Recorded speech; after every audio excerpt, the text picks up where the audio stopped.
Questions. हाल ही में केंद्र सरकार ने किस नदी को राष्ट्रीय दर्जा देने की घोषणा की? तो आंसर होगा गंगा। प्रायद्वीपीय भारत की सबसे बड़ी नदी कौन सी है? भारत की सबसे बड़ी नदी कौन सी है? तो आंसर होगा गोदावरी। नेक्स्ट क्वेश्चन कि भारत में बहने के अनुसार भारत की सबसे लंबी नदी कौन सी है? तो आंसर होगा गंगा। नेक्स्ट क्वेश्चन कि कावेरी नदी कहाँ गिरती है? तो आंसर होगा बंगाल की खाड़ी में। कावेरी नदी कहाँ गिरती है? बंगाल की खाड़ी में। हमारा नेक्स्ट क्वेश्चन होगा कि पंजाब के निर्माण में सबसे महत्वपूर्ण नदी कौन सी है? तो आंसर होगा सिंधु। नेक्स्ट क्वेश्चन, कौन सी नदी पश्चिम की ओर बहती है और अरब सागर में गिरती है? तो आंसर होगा नर्मदा। आंसर होगा नर्मदा। नेक्स्ट क्वेश्चन है हमारा कि कौन सी दो नदियों की लंबाई लगभग समान है? तो फ्रेंड्स, सिंधु और ब्रह्मपुत्र की जो लंबाई है वो लगभग समान है। सिंधु की लंबाई 2880 किलोमीटर है और इसकी जो है 2900 किलोमीटर है। अप्रॉक्स 20 किलोमीटर का अंतर है, तो समान है। तो हमारा आंसर होगा सिंधु और ब्रह्मपुत्र। नेक्स्ट क्वेश्चन है कि कावेरी जल विवाद किन दो राज्यों के बीच है? कर्नाटक और तमिलनाडु। ये बहुत ही न्यूज़ में रहा था, कर्नाटक और तमिलनाडु। Most important question.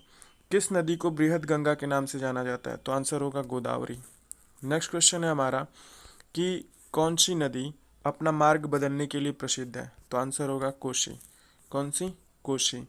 कौन सी नदी कपिल जल धारा प्रपात का निर्माण करती है? किसका? कपिल जल प्रपात का निर्माण। तो आंसर होगा नर्मदा।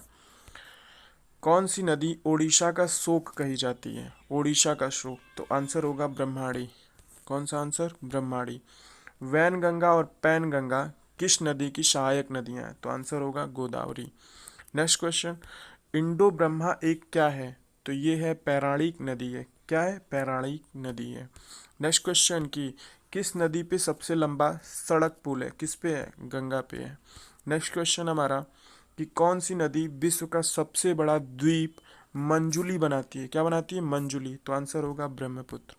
नेक्स्ट क्वेश्चन कि नर्मदा का अधिकांश भाग भारत के किस राज्य में बहता है? तो आंसर होगा मध्य प्रदेश। नेक्स्ट क्वेश्चन कि नदियों को जोड़ने की योजना किसके शासन काल में प्रस्तावित हुई थी? तो राजग सरकार में। किसके? राजग सरकार में। कौन सी नदी रिफ्ट घाटी से होकर बहती है? रिफ्ट घाटी से कौन सी नदी होकर बहती है? ताप्ती। नेक्स्ट क्वेश्चन है हमारा कि कौन सी नदी भारत व पाकिस्तान का जल समझौता हुआ था? तो सिंधु नदी पे 1960 में हुआ था सिंधु जल समझौता। ये भी याद रखिएगा।